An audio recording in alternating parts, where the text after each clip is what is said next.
Lost is on. Welcome back, everybody, to Bite Size Thursday, a subsidiary of Slate Media. Today we are watching Lost because it's good, we think. Mm-hmm.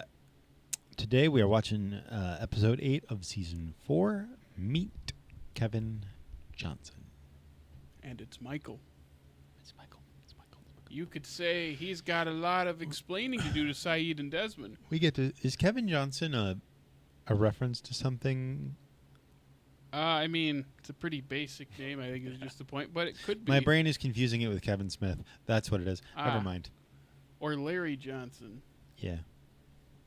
Or Keldon Johnson. Yeah. Isn't this old Walt episode? I don't know. I know we see him in the real world at some point, and he's, like 18, like he's much older. Like the actual actor went through puberty. 18? I mean, he's like 18 in the show? No, like the actor's like 18 or 20. Like he's visibly older and taller and with the deeper voice. I was going to say, because that's crazy. I mean, it's been 4 years since the show premiered. Yeah, no. I'm just thinking about in the timeline, within the timeline of the show.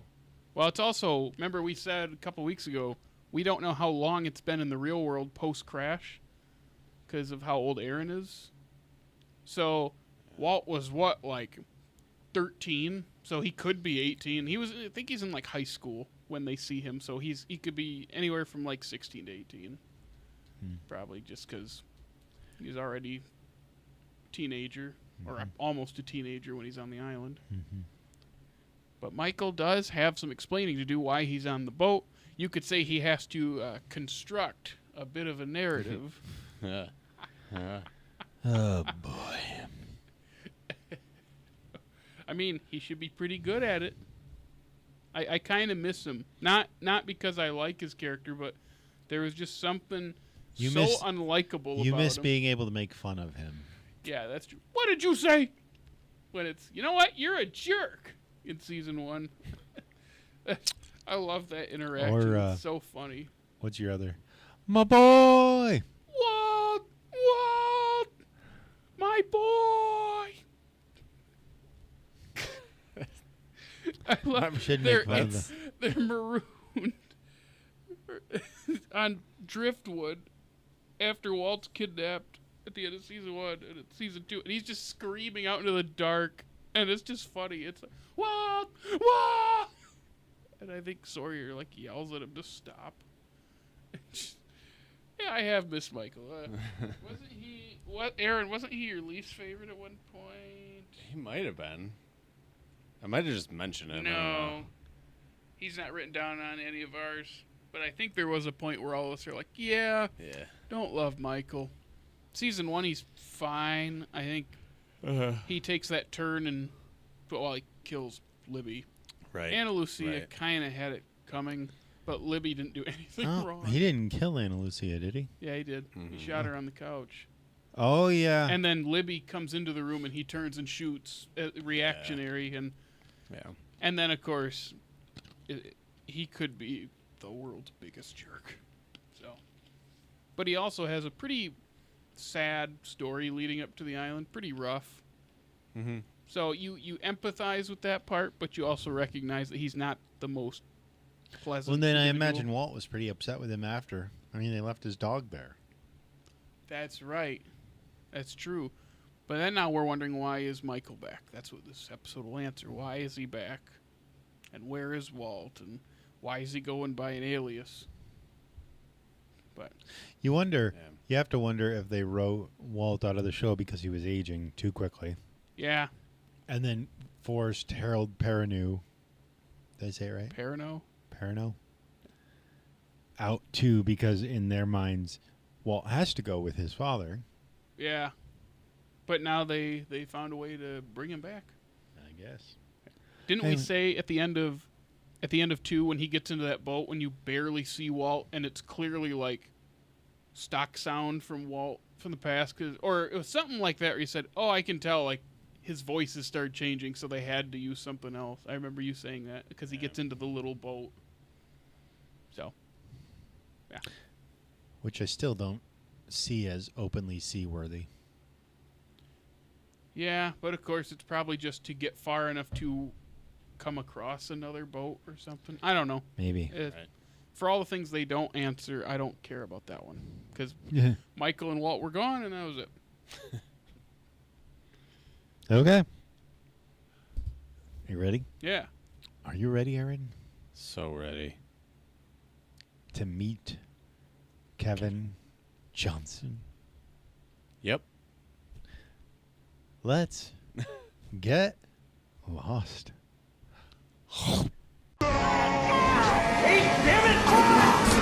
Welcome back, everybody. We just watched Lost episode 8.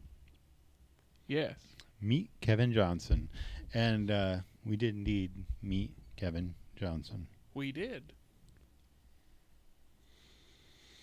It's a good episode. I mean, it fills in everything we need to know about Michael becoming Kevin Johnson and everything that happened after he left, and had a pretty heavy, important scene right at the end of the episode where we just murked two characters. To be fair, Carl wasn't that important. He hadn't been around that long. The scene's important, isn't it? Well, that's what yeah. they did show up because remember last week Ben said, you know, we're gonna have dinner tonight, and so then they're having dinner, and then they cut to like Alex and Russo and Carl sitting there, and I think I said, "Oh yeah, they're here. I forgot about them." And then when the end of the episode happens where Carl and Russo get shot, you go, "Oh, that's why," because this is their last episode, at least in the main timeline. They're sitting there. I'm thinking, I know Rousseau dies at some point. I don't know if it's yet. And then when Carl goes, you said, I didn't think it was this early that Rousseau got shot. And then it ends up being After. Yeah, pretty anticlimactic. But But to it's be perfectly disappointing. fair, for a woman who has survived on that island for as many years as she has, she sure got taken out easy. That's because it was a trap Wow. that Ben set for them. So, and she trusted him because she Thought she would have the protection of his daughter. Yeah, well, I think it's more of, I think she believed him because I how to say it? Because she cares so much about her daughter and recognized that Ben also cares for her as his daughter, even though she's not. She thought she recognized, oh, Ben is looking out for her, and then as of what we know right now, that wasn't the case. Because I did say trap, but I don't remember who did the shooting. It has to be the others that are at the sanctuary, right? Yeah, I would think so. That was a pretty line, a pretty funny line. But why don't you tell us about it? Well, if I told, it wouldn't really be a sanctuary if I told everyone about it, would it? That's just one of those Ben lines where he just rattles off that little, like, that line. I don't know how to explain it. Yeah.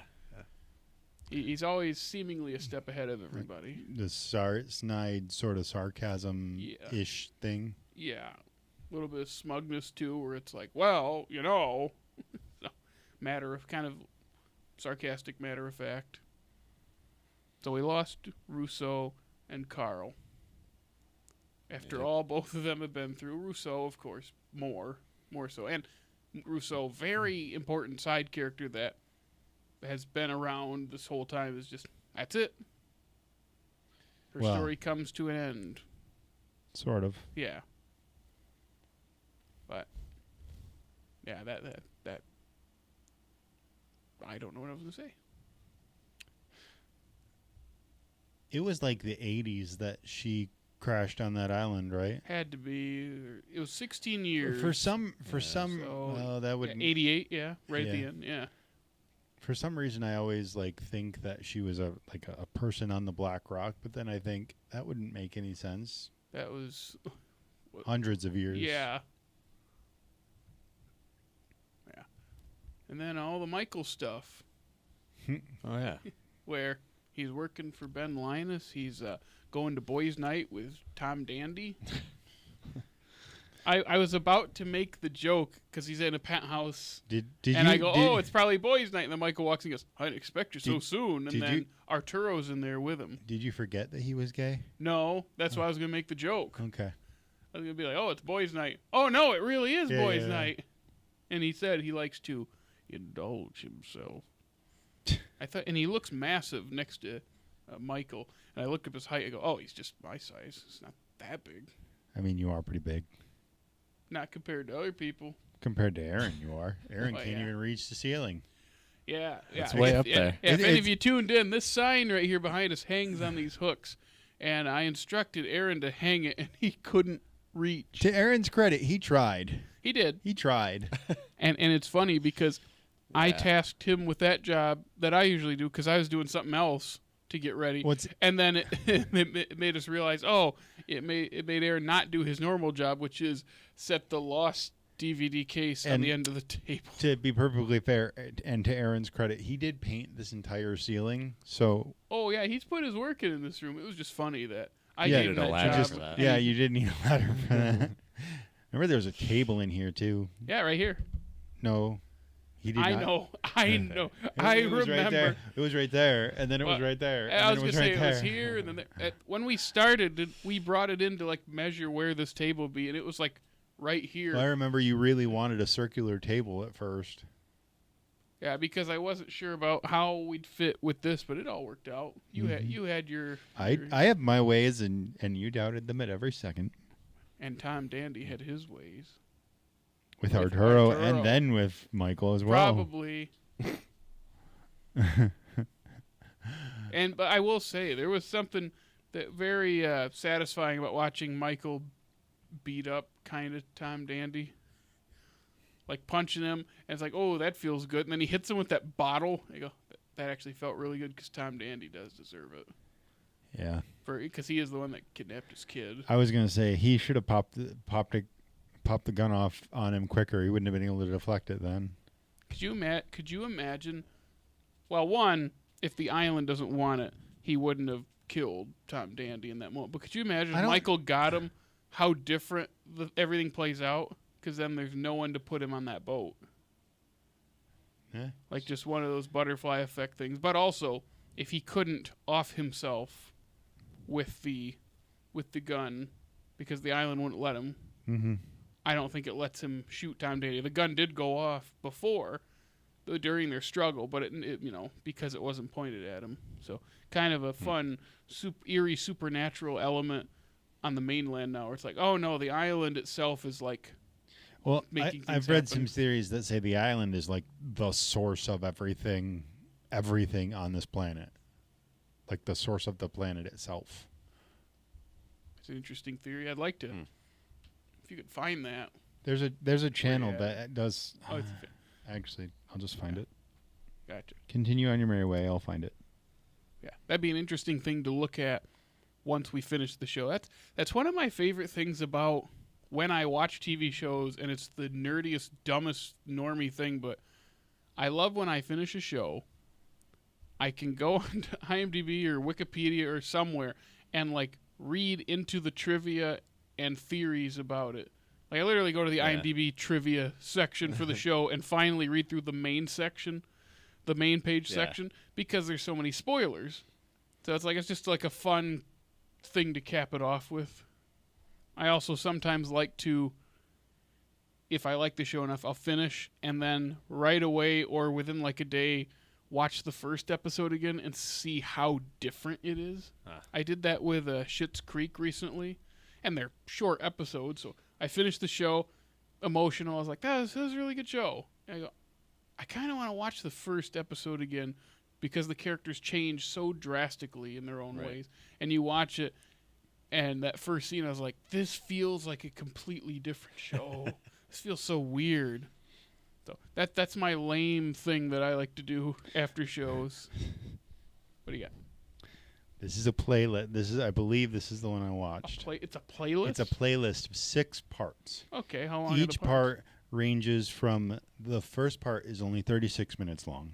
Only. But the longest one is 2 hours and 25 minutes. So a movie. Hey, turn it this way. Okay, so it's it's literally just Lost Explained is the channel. Yes. I will. That's better than Film Talk. I miss Dickie. Don't make fun of Dickie. I miss him too, because I want him to say more stuff like that. Like, we should call our channel Film Talk. It's like if you had like a food channel and it's Food Eat. It's like that. It's like Film Talk. Food Eat. Food Eat. It's like that. It's like the most basic dumb thing. Food Eat. Or, like a music channel or a music channel is like The Music Listener. Or like a geography channel is Map Guy. Like it's just the most basic thing, and I love that he said that, because now 5 years later we're still laughing about Film Talk. Yeah, we are, aren't we? Well, don't forget what he wanted to put in our bio once upon a time when I brought up something and he said, "How about 3 barely functioning adults?" And you looked right, what does he mean barely functioning? And that got him to change that. I think that was less because I was offended by it and more it's funny. Yeah. It's more funny, but I like how you scared him, where you were just like, what do you mean barely functioning? Well, and he just kind of like... What was funny is then when I made a serious point about being a person with a disability in regards to Coda, he got offended by it. Well, it was more of like, well, if that's the way you interpret it. And I go, Dickie, I don't think this is a hill you want to die on. We love you, Dickie. Please come back. Yes, please come back. That camera. I need to stop looking at. See, when I was sitting there, I was always looking at that camera. Now I'm sitting here, I'm always looking at that camera. Yeah. And you only sat here for 1 episode. Toys. Well, no. Toys? We've been watching this for 6 hours now. Okay, twice. I mean, earlier I said, like, what did I say? Like, poo something. I don't. What did I say? I don't remember. It was like, I want to like blow up poop or something. You're like, what did you just say? Oh man. Well, just a couple minutes ago, I meant to say pretty funny thing, Ben said. I said pretty thing, Ben said. And then I realized, I never said funny. I just said pretty. It's like, it's a very pretty thing he says by going like, well, it wouldn't really be a sanctuary if everyone knew about it, So apparently it's a pretty thing to say. Yeah. I don't even think they get to the temple until like season 7 or 6. We don't go to 7 seasons. Yeah. Well, we don't go to temple either because none of us are Jewish. That you know. Aaron, I didn't know you were Jewish. I also did not know this. Oh, congrats. What does Weird Al say? Mecca leka hi, mecca heiny ho. Yeah. I love that parody. Do you know the parody? No. Do you know the song "Pretty Fly for a White Guy"? Yeah. Do you know the song? Me, baby. Aha, aha. Do you know the song "Pretty Fly for a Rabbi"? Yeah, and that's I've how you doing, Bernie? read the title. And he says, "Oy vey, oy vey." They've been advertising him at that new AI theater. Oh, the acupuncture. Acroshare, whatever. I've been calling it the acupuncture something because it looks like it. But yeah, there's also some kind of like, I don't know what kind of project it is, but it's like a Superman, Batman, Weird Al crossover thingy. They like just posted it the day that we're recording this, and I was like, I don't know what this is. Is it a song? I don't know. I have no idea what it is. But I'm kind of excited. You know what would make Lost better? If Weird Al was in it. Yes. But getting to my point, they've been advertising him at the Acroshare or whatever. Acupuncture theater. His costume for that song is hilarious. For which one? Pretty Fly for a Rabbi. Oh. Is he actually performing that? He hasn't performed that much. I don't know. Or are you sure it's not the Amish outfit for Amish Paradise that he wears? I don't know. Because I know he does dress up for that. I don't know. He does like costume. Do you think that Pretty Fly for a Rabbi would be like insensitive in some capacity? I don't know. Any more than the rest of his stuff? Probably not. But also, I can't tell you the last time he performed that song because that's not one of his bigger parodies. Really? Yeah. Primarily, it's the only one it's one of the like 2 I primarily know. You don't know The Saga Begins? No, that's the other one I primarily know. Well, you know Amish Paradise. Now, you don't know White and Nerdy or Eat It? No. Hey, you do. We've talked about it. Eat It was his biggest parody for years until White and Nerdy came out. I don't know that I've ever heard. I mean, I get that it's a parody on Beat It. Yeah. And I get that White and Nerdy is a parody on Riding. Yeah. But those are the two. Pretty Fly for a Rabbi and The Saga Begins. They're off the same album. Maybe that's why. Are the two that I am primarily familiar with. Yeah, I think that's why they're on the same album, and they came out in '99. That's probably why. It's like same year those songs actually came. Well, no, not the same year. No, but same year that Phantom Menace came out. Mm. I know that I can't see a poster of Phantom Menace without singing The Saga Begins. I like his it's like a shirt he released where it's instead of Anakin, it's the Anakin picture where Anakin's walking away and on the wall is the shadow of Vader, but instead it's Weird Al walking away looking mad, and then his shadow is doing one of these numbers. It's great. Now that I'm thinking about that ad, it might be his outfit for Amish Paradise, set to the music of Pretty Fly. Like they might have like mashed it like that. Unless he is doing that song on this tour. I just didn't think he'd be performing it. I wasn't sure. I don't know. Back to Kevin Johnson. Is there anything else? I really don't have anything like. It's back into the straightforward thing again.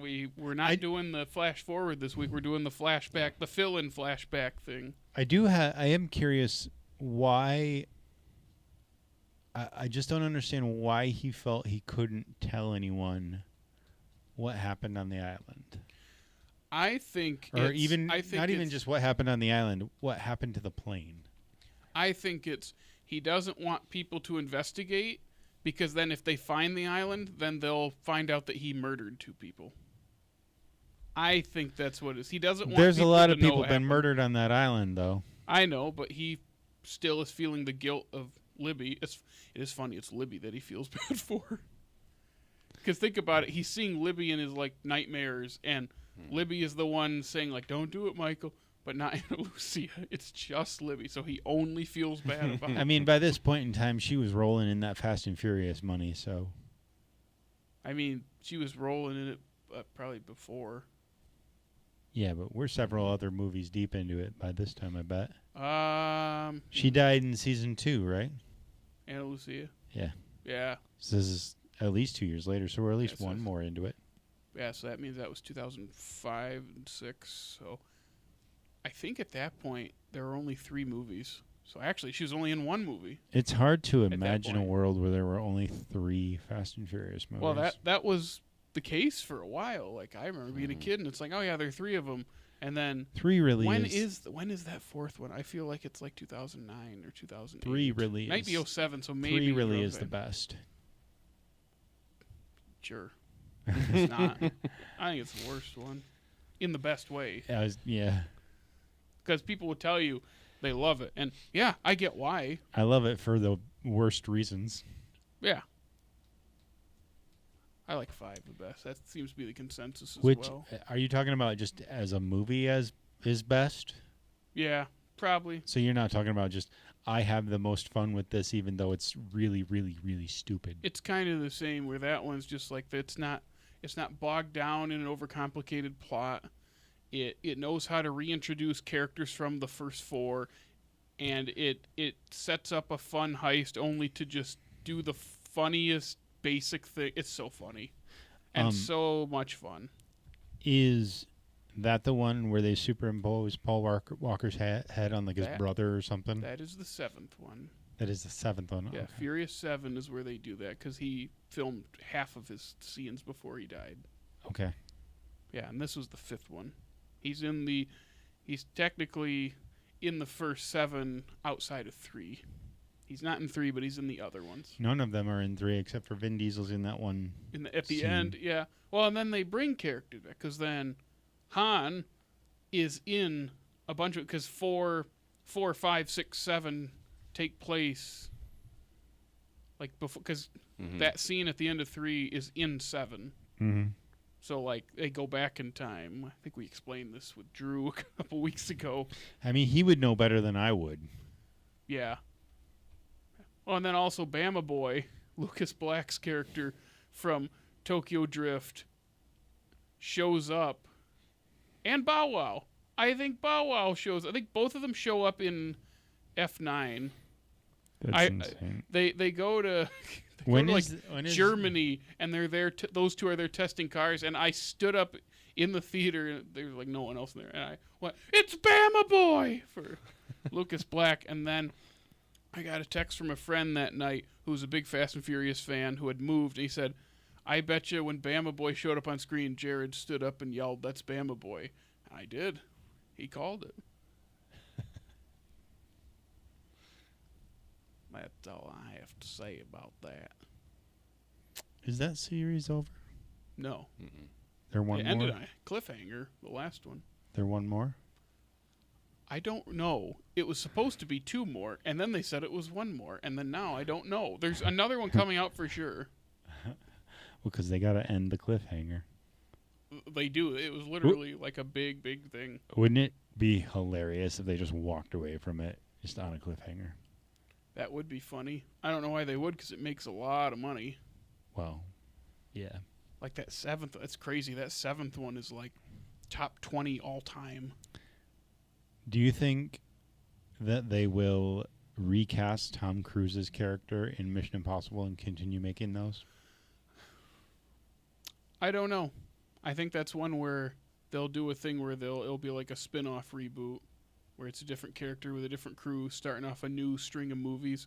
But I also don't know when that would happen. It's just too profitable of a I don't know how. franchise. I guess I don't know how connected those movies are. They all play into each other. Like there are it's one of those things where you kind of have to watch all of them to know what's going on, especially when you hit 5. Like the first 4 feel like separate adventures, but then once you hit 5, 6, 7, and 8 all play directly into each other. And Philip Seymour Hoffman is in the worst one. No. He's in the 3rd one. I thought he was in the second one. No. He's in the J.J. Abrams directed one. Okay. So the second worst one. Yeah. Okay. And 3's not that bad. No, I remember Steve liked it a lot. Steve was a J.J. Abrams head though. Like Yeah. Anything. Cloverfield, Super 8, although I don't even remember who directed Cloverfield. It wasn't J.J. Abrams. No. Who directed that? That feels like... Is that Josh Trank? Did J.J. Abrams have a hand in Pacifica? Pacifica? The robots thing with Charlie Day? Pacific Rim? Yes. That's Guillermo del Toro that directed, but I don't know if J.J. Abrams produced it. I can check that too. I'm going to check Cloverfield because I've seen it and I thought it was fun. Oh, that's Matt Reeves. That's right. Cloverfield's Matt Reeves directed. Did the first Cloverfield have John Goodman in it, or was that That's the next 10 one? Cloverfield Lane. That's the second one, which I've never seen. And then there's a 3rd Cloverfield movie that I hear is awful. How many... How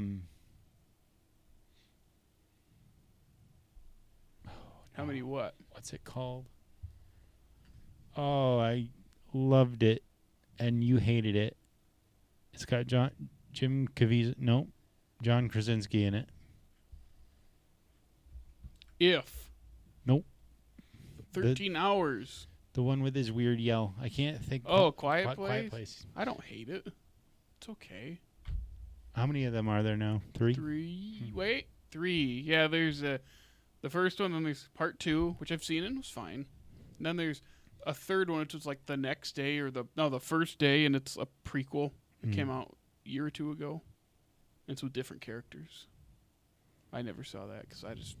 Didn't care by that point? Yeah. First one's fine. Second one's fine. People freaked out when they came out, and I saw it the first... Go, yeah, that was fun. And then I watched it again. I think that... And I was like... We were talking about movies that have gimmicks. I think that one is very gimmicky. Yeah. And it's full of plot holes that people point out that all horror movies have. But when you do break it down, it's like, yeah, can't think too hard about this. No. But it's because it got put on a pedestal by audiences that you look closer at it. Is that part of the authorship that you're looking at? When audiences put things on a pedestal? How does it shape the way critics view it? No, I wouldn't say that. Because it's not an interpretation of the movie. It's just audiences like it. And that doesn't affect what the critics think. The critics usually just watch it and tell you if they like it or not. Because that usually comes out before audiences see it. Because they get early screenings.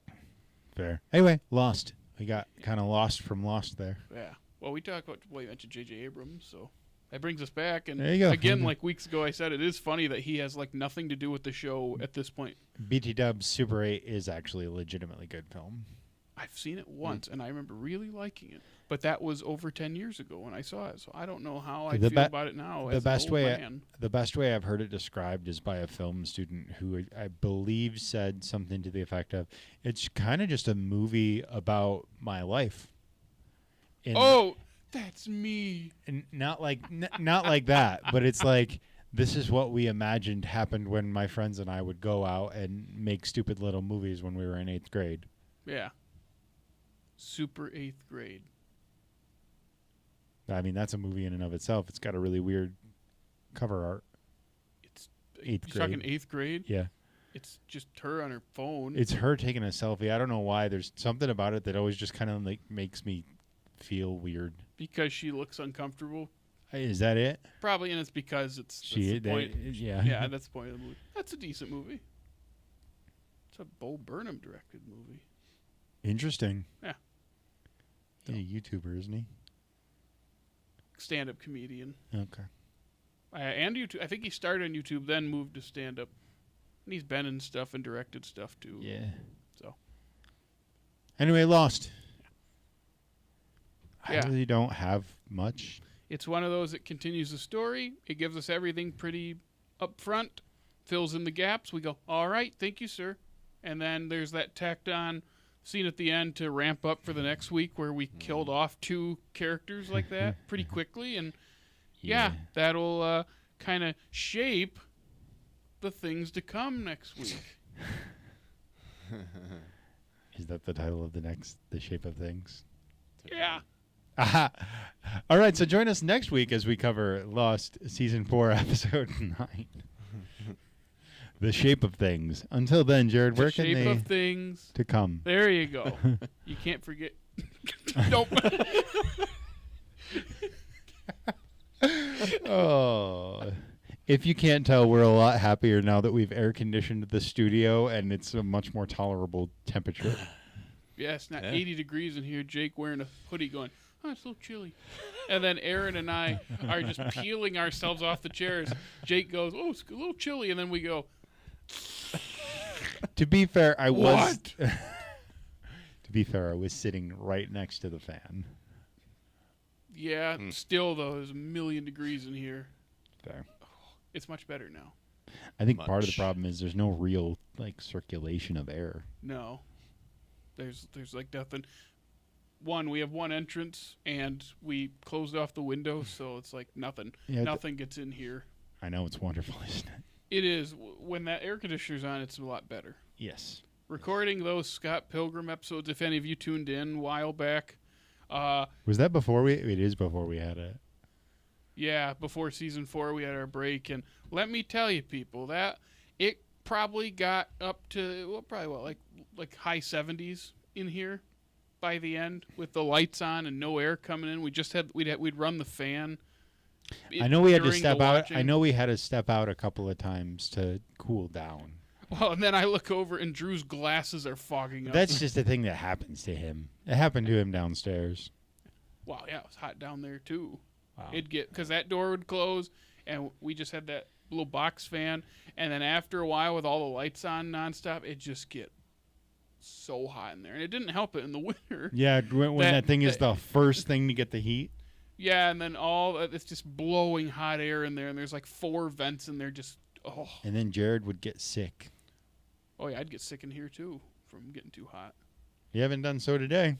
Because the AC is on. There you go. Well, anyway, Jake, so next week we're shaping things to come. You haven't gone through our socials yet. Yeah, you didn't introduce it. I thought I did. I thought I said, Jared, where can they find us? Oh, I didn't hear that part. Oh, well, we were talking about being hot. I know how you like to be hot. Having a hot Jared summer. And talking about shaping things and coming. You do a lot of that in hot Jared summer. You don't can ya? follow us on Facebook, Instagram, the funny TikTok, and Twitter. Take that, Musk. And you can listen to us at Apple, Spotify, iHeartRadio, and Hey, YouTube. Like, subscribe, comment, ring that notification bell. What did I just say? And make sure you check us out on all those apps.